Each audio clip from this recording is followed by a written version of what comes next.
Bienvenue dans notre maison d'édition, LIA. Découvrez gratuitement des livres audio en français.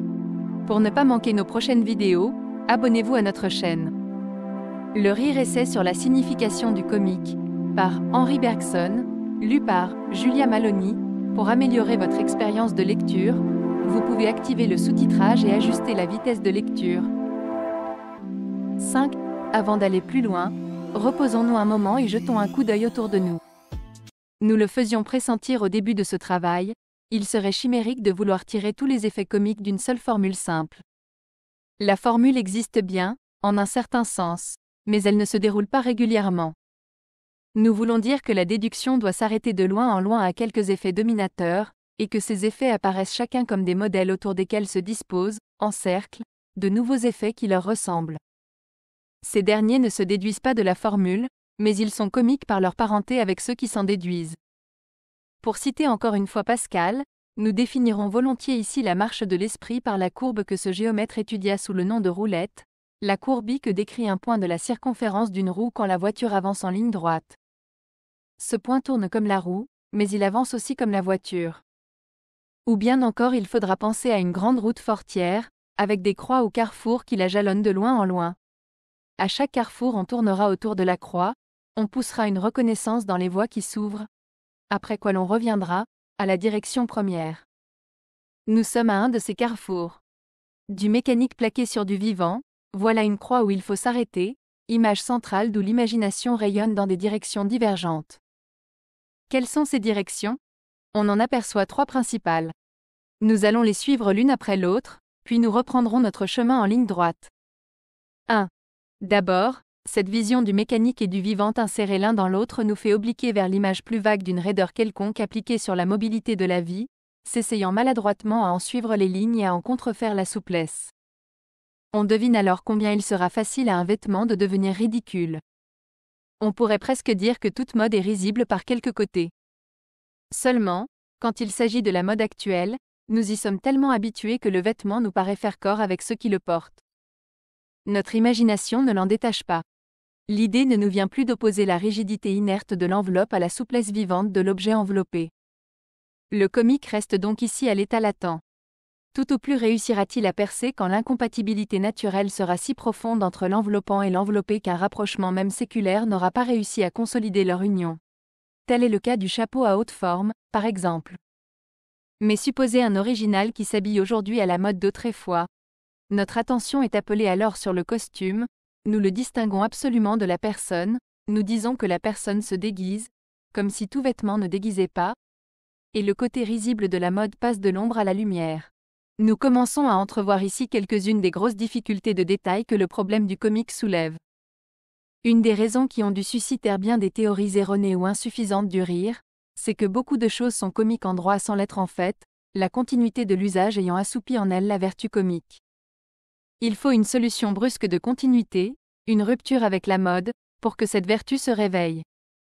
On croira alors que cette solution de continuité fait naître le comique, tandis qu'elle se borne à nous le faire remarquer. On expliquera le rire par la surprise, par le contraste, etc. Définition qui s'appliquerait aussi bien à une foule de cas où nous n'avons aucune envie de rire. La vérité n'est pas aussi simple. Mais nous voici arrivés à l'idée de déguisement. Elle tient d'une délégation régulière, comme nous venons de le montrer, le pouvoir de faire rire. Il ne sera pas inutile de chercher comment elle en use. Pourquoi rions-nous d'une chevelure qui a passé du brun au blond? D'où vient le comique d'un nez Rubicon? Et pourquoi rit-on d'un nègre? Question embarrassante, semble-t-il, puisque des psychologues tels que Ecker, Kraepelin, Lipps se la posèrent tour à tour et y répondirent diversement. Je ne sais pourtant si elle n'a pas été résolue un jour devant moi, dans la rue, par un simple cocher, qui traitait de « mal lavé » le client nègre assis dans sa voiture. Mal lavé.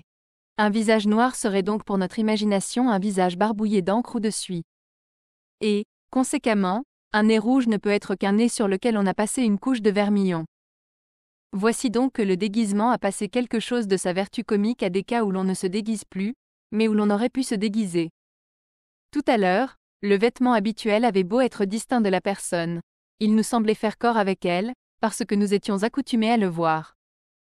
Maintenant, la coloration noire ou rouge a beau être inhérente à la peau, nous la tenons pour plaquer artificiellement, parce qu'elle nous surprend. De là, il est vrai, une nouvelle série de difficultés pour la théorie du comique. Une proposition comme celle-ci. Mes vêtements habituels font partie de mon corps, est absurde aux yeux de la raison. Néanmoins l'imagination la tient pour vraie. Un nez rouge est un nez peint, un nègre est un blanc déguisé, absurdité encore pour la raison qui raisonne, mais vérité très certaine pour la simple imagination. Il y a donc une logique de l'imagination qui n'est pas la logique de la raison, qui s'y oppose même parfois, et avec laquelle il faudra pourtant que la philosophie compte, non seulement pour l'étude du comique, mais encore pour d'autres recherches du même ordre.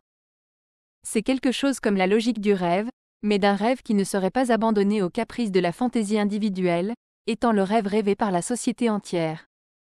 Pour la reconstituer, un effort d'un genre tout particulier est nécessaire, par lequel on soulèvera la croûte extérieure de jugements bien tassés et d'idées solidement assises, pour regarder couler tout au fond de soi-même, ainsi qu'une nappe d'eau souterraine, une certaine continuité fluide d'images qui entrent les unes dans les autres. Cette interpénétration des images ne se fait pas au hasard. Elle obéit à des lois, ou plutôt à des habitudes, qui sont à l'imagination ce que la logique est à la pensée. Suivons donc cette logique de l'imagination dans le cas particulier qui nous occupe. Un homme qui se déguise est comique. Un homme qu'on croirait déguisé est comique encore.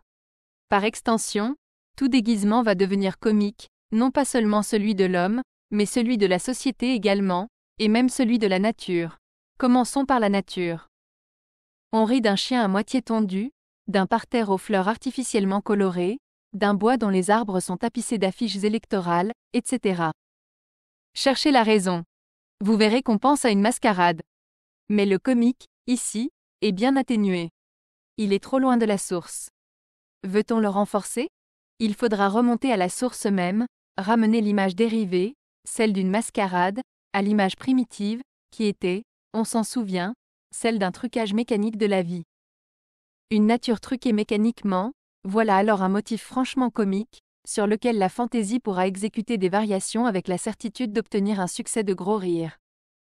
On se rappelle le passage si amusant de Tartarin sur les Alpes où Bompard fait accepter à Tartarin, et un peu aussi, par conséquent, au lecteur, l'idée d'une Suisse machinée comme les dessous de l'opéra, exploitée par une compagnie qui y entretient cascades, glaciers et fausses crevasses. Même motif encore, mais transposé en un tout autre ton, dans les nouvelles notes de l'humoriste anglais Jérôme K. Jérôme.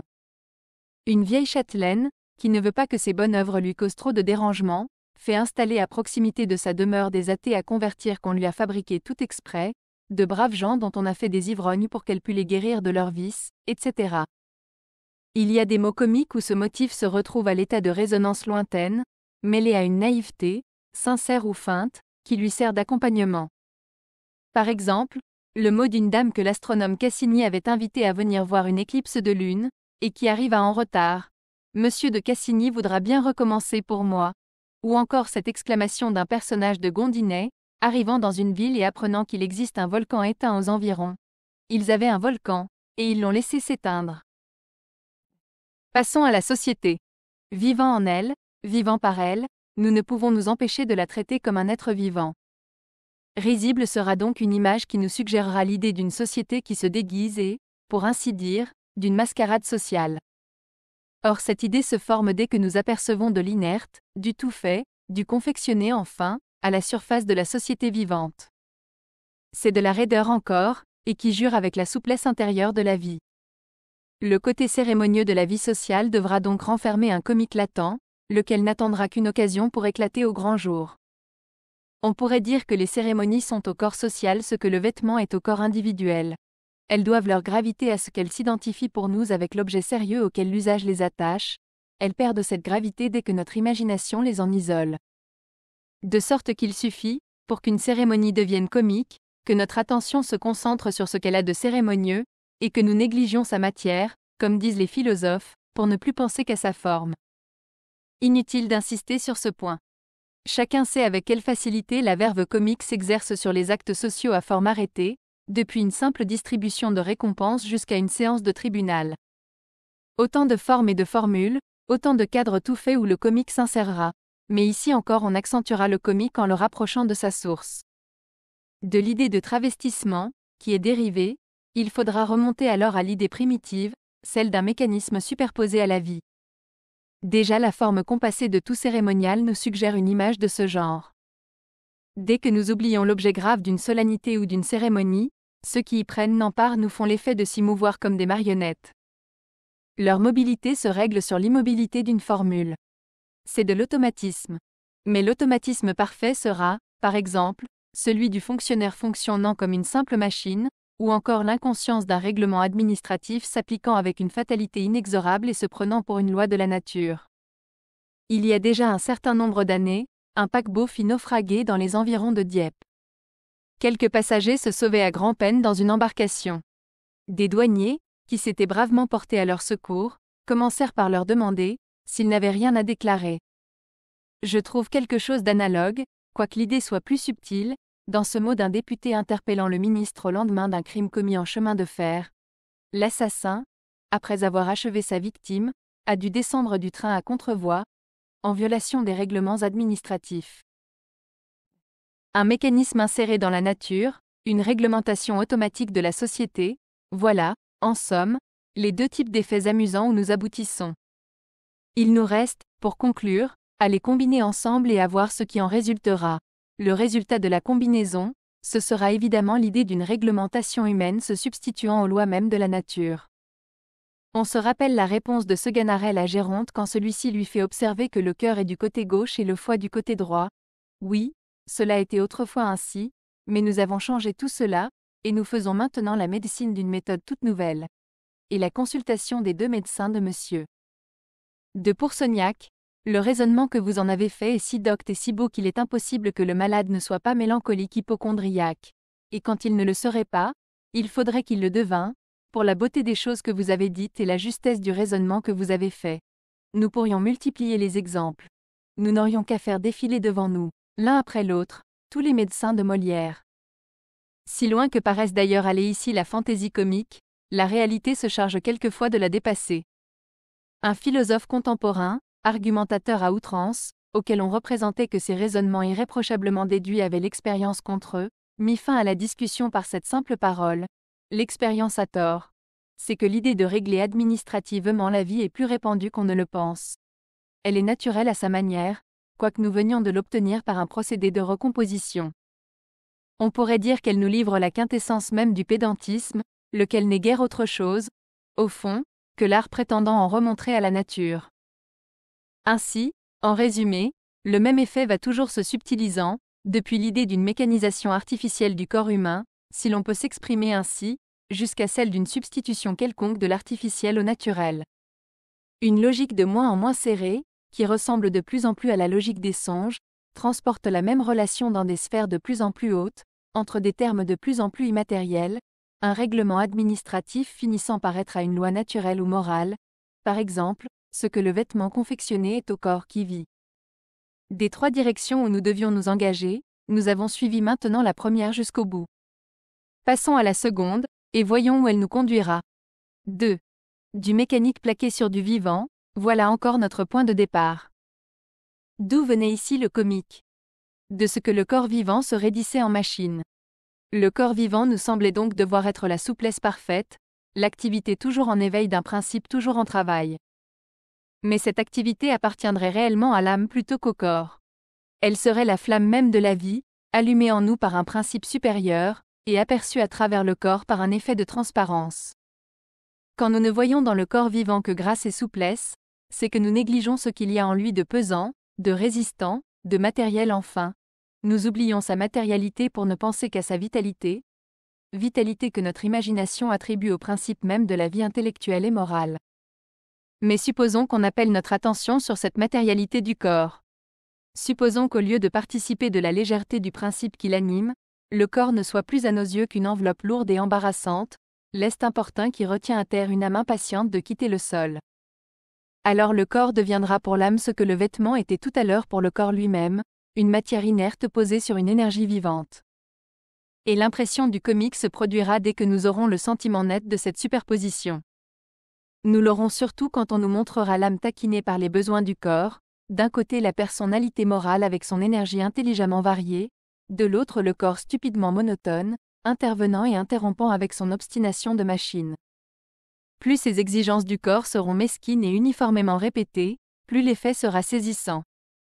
Mais ce n'est là qu'une question de degré, et la loi générale de ces phénomènes pourrait se formuler ainsi. Est comique tout incident qui appelle notre attention sur le physique d'une personne alors que le moral est en cause. Pourquoi rit-on d'un orateur qui éternue au moment le plus pathétique de son discours? D'où vient le comique de cette phrase d'oraison funèbre, citée par un philosophe allemand? Il était vertueux et tout rond. De ce que notre attention est brusquement ramenée de l'âme sur le corps. Les exemples abondent dans la vie journalière. Mais si l'on ne veut pas se donner la peine de les chercher, on n'a qu'à ouvrir au hasard un volume de Labiche. On tombera souvent sur quelque effet de ce genre.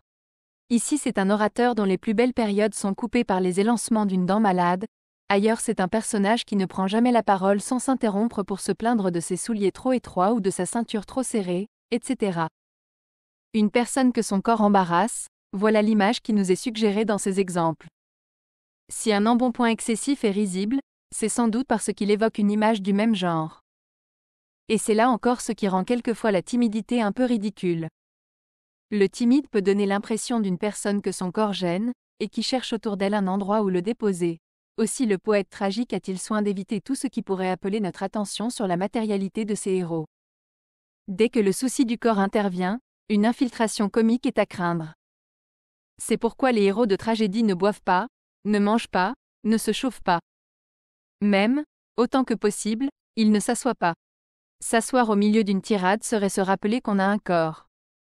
Napoléon, qui était psychologue à ses heures, avait remarqué qu'on passe de la tragédie à la comédie par le seul fait de s'asseoir. Voici comment il s'exprime à ce sujet dans le journal inédit du baron Gourgaud. Il s'agit d'une entrevue avec la reine de Prusse après Iéna. Elle me reçut sur un ton tragique, comme Chimène. Sire, justice. Justice. Magdebourg. Elle continuait sur ce ton qui m'embarrassait fort. Enfin, pour la faire changer, je la priais de s'asseoir. Rien ne coupe mieux une scène tragique, car, quand on est assis, cela devient comédie. Élargissons maintenant cette image. Le corps prenant le pas sur l'âme. Nous allons obtenir quelque chose de plus général, la forme voulant primer le fond, la lettre cherchant chicane à l'esprit. Ne serait-ce pas cette idée que la comédie cherche à nous suggérer quand elle ridiculise une profession? Elle fait parler l'avocat, le juge, le médecin, comme si c'était peu de choses que la santé et la justice, l'essentiel étant qu'il y ait des médecins, des avocats, des juges, et que les formes extérieures de la profession soient respectées scrupuleusement. Ainsi le moyen se substitue à la fin, la forme au fond, et ce n'est plus la profession qui est faite pour le public, mais le public pour la profession. Le souci constant de la forme, l'application machinale des règles crée ici une espèce d'automatisme professionnel, comparable à celui que les habitudes du corps imposent à l'âme et risible comme lui. Les exemples en abondent au théâtre. Sans entrer dans le détail des variations exécutées sur ce thème, citons 2 ou 3 textes où le thème lui-même est défini dans toute sa simplicité. On n'est obligé qu'à traiter les gens dans les formes, dit Diaphorius dans le Malade imaginaire. Et Bailly, dans L'amour médecin. Il vaut mieux mourir selon les règles que de réchapper contre les règles. Il faut toujours garder les formalités, quoi qu'il puisse arriver, disait déjà Desfonds-d'Adresse dans la même comédie. Et son confrère Thomès en donnait la raison. Un homme mort n'est qu'un homme mort, mais une formalité négligée porte un notable préjudice à tout le corps des médecins. Le mot de Bridoison, pour renfermer une idée un peu différente, n'en est pas moins significatif. La aforme, voyez-vous, la aforme. Tel rit d'un juge en habit court, qui tremble au seul aspect d'un procureur en robe. La aforme, la aforme. Mais ici se présente la première application d'une loi qui apparaîtra de plus en plus clairement à mesure que nous avancerons dans notre travail. Quand le musicien donne une note sur un instrument, d'autres notes surgissent d'elles-mêmes, moins sonores que la première, liées à elle par certaines relations définies, et qui lui impriment son timbre en s'y surajoutant. Ce sont, comme on dit en physique, les harmoniques du son fondamental. Ne se pourrait-il pas que la fantaisie comique, jusque dans ses inventions les plus extravagantes, obéit à une loi du même genre? Considérez par exemple cette note comique. La forme voulant primer le fond. Si nos analyses sont exactes, elle doit avoir pour harmonique celle-ci, le corps taquinant l'esprit, le corps prenant le pas sur l'esprit. Donc, dès que le poète comique donnera la première note, instinctivement et involontairement il y surajoutera la seconde. En d'autres termes, il doublera de quelques ridicules physiques le ridicule professionnel. Quand le juge Bridoison arrive sur la scène en bégayant, n'est-il pas vrai qu'il nous prépare, par son bégaiement même, à comprendre le phénomène de cristallisation intellectuelle dont il va nous donner le spectacle? Quelle parenté secrète peut bien lier cette défectuosité physique à ce rétrécissement moral? Peut-être fallait-il que cette machine à juger nous apparût en même temps comme une machine à parler. En tout cas, nulle autre harmonique ne pouvait compléter mieux le son fondamental. Quand Molière nous présente les deux docteurs ridicules de l'amour médecin, Bailly et Macroton, il fait parler l'un d'eux très lentement, scandant son discours syllabe par syllabe, tandis que l'autre bredouille. Même contraste entre les deux avocats de Monsieur de Pourceaugnac. D'ordinaire, c'est dans le rythme de la parole que réside la singularité physique destinée à compléter le ridicule professionnel. Et, là où l'auteur n'a pas indiqué un défaut de ce genre, il est rare que l'acteur ne cherche pas instinctivement à le composer. Il y a donc bien une parenté naturelle, naturellement reconnue, entre ces deux images que nous rapprochions l'une de l'autre, l'esprit s'immobilisant dans certaines formes, le corps se raidissant selon certains défauts. Que notre attention soit détournée du fond sur la forme ou du moral sur le physique, c'est la même impression qui est transmise à notre imagination dans les deux cas, c'est, dans les deux cas, le même genre de comique. Ici encore nous avons voulu suivre fidèlement une direction naturelle du mouvement de l'imagination. Cette direction, on s'en souvient, était la seconde de celle qui s'offrait à nous à partir d'une image centrale. Une troisième et dernière voie nous reste ouverte. C'est dans celle-là que nous allons maintenant nous engager. 3. Revenons donc une dernière fois à notre image centrale, du mécanique plaqué sur du vivant. L'être vivant dont il s'agissait ici était un être humain, une personne. Le dispositif mécanique est au contraire une chose. Ce qui faisait donc rire, c'était la transfiguration momentanée d'une personne en chose, si l'on veut regarder l'image de ce biais. Passons alors de l'idée précise d'une mécanique à l'idée plus vague de choses en général. Nous aurons une nouvelle série d'images risibles, qui s'obtiendront, pour ainsi dire, en estompant les contours des premières, et qui conduiront à cette nouvelle loi. Nous rions toutes les fois qu'une personne nous donne l'impression d'une chose. On rit de Sancho Panza renversé sur une couverture et lancé en l'air comme un simple ballon. On rit du baron de Munchausen devenu boulet de canon et cheminant à travers l'espace. Mais peut-être certains exercices des clowns de cirque fourniraient-ils une vérification plus précise de la même loi. Il faudrait, il est vrai, faire abstraction des facéties que le clown brode sur son thème principal, et ne retenir que ce thème lui-même, c'est-à-dire les attitudes et gambades et mouvements qui sont ce qu'il y a de proprement clownique dans l'art du clown. À 2 reprises seulement j'ai pu observer ce genre de comique à l'état pur, et dans les 2 cas j'ai eu la même impression. La première fois, les clowns allaient, venaient, se cognaient, tombaient et rebondissaient selon un rythme uniformément accéléré, avec la visible PRE accent aigu au occupation de ménager un crescendo. Et de plus en plus, c'était sur le rebondissement que l'attention du public était attirée. Peu à peu on perdait de vue qu'on eut affaire à des hommes en chair et en os. On pensait à des paquets quelconques qui se laisseraient choir et s'entrechoqueraient. Puis la vision se précisait. Les formes paraissaient s'arrondir, les corps se rouler et comme se ramasser en boule. Enfin apparaissait l'image vers laquelle toute cette scène évoluait sans doute inconsciemment. Des ballons de caoutchouc, lancés en tous sens les uns contre les autres. La seconde scène, plus grossière encore, ne fut pas moins instructive. 2 personnages parurent, à la tête énorme, au crâne entièrement dénudé. Ils étaient armés de grands bâtons. Et, à tour de rôle, chacun laissait tomber son bâton sur la tête de l'autre. Ici encore une gradation était observée. À chaque coup reçu, les corps paraissaient s'alourdir, se figer, envahis par une rigidité croissante. La riposte arrivait, de plus en plus retardée, mais de plus en plus pesante et retentissante. Les crânes résonnaient formidablement dans la salle silencieuse. Finalement, raides et lents, droits comme des i, les 2 corps se penchèrent l'un vers l'autre, les bâtons s'abattirent une dernière fois sur les têtes avec un bruit de maillets énormes tombant sur des poutres de chêne, et tout s'étala sur le sol. À ce moment apparut dans toute sa netteté la suggestion que les 2 artistes avaient graduellement enfoncée dans l'imagination des spectateurs. Nous sommes devenus des mannequins de bois massif. Un obscur instinct peut faire pressentir ici à des esprits incultes quelques-uns des plus subtils résultats de la science psychologique. On sait qu'il est possible d'évoquer chez un sujet hypnotisé, par simple suggestion, des visions hallucinatoires. On lui dira qu'un oiseau est posé sur sa main, et il apercevra l'oiseau, et il le verra s'envoler.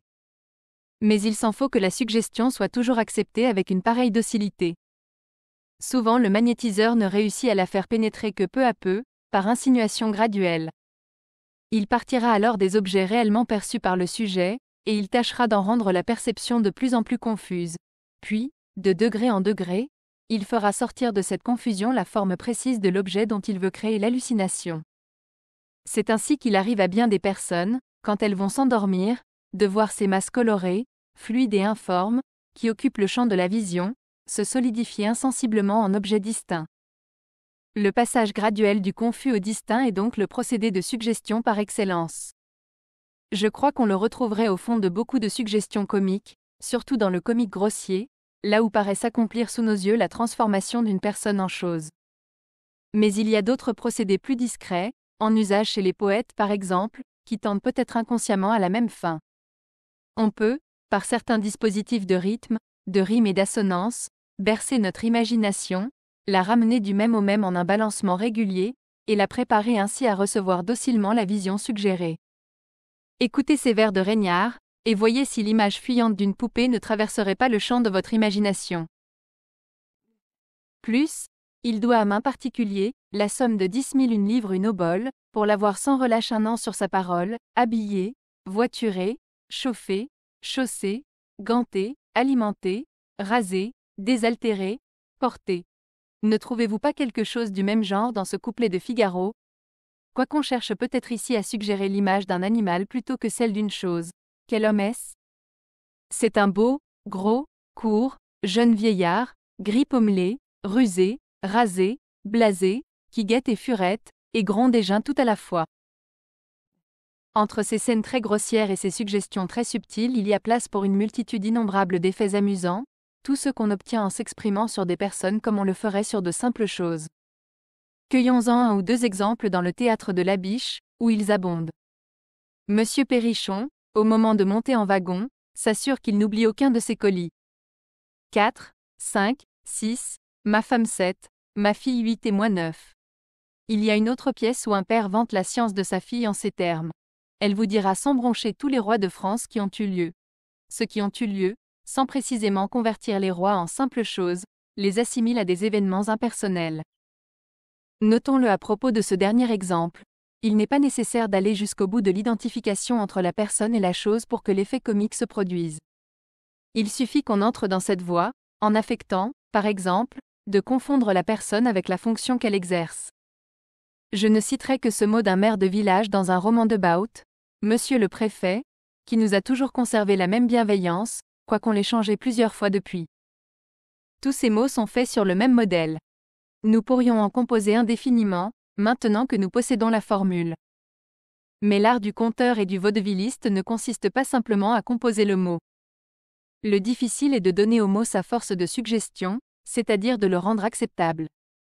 Et nous ne l'acceptons que parce qu'il nous paraît ou sortir d'un état d'âme ou s'encadrer dans les circonstances.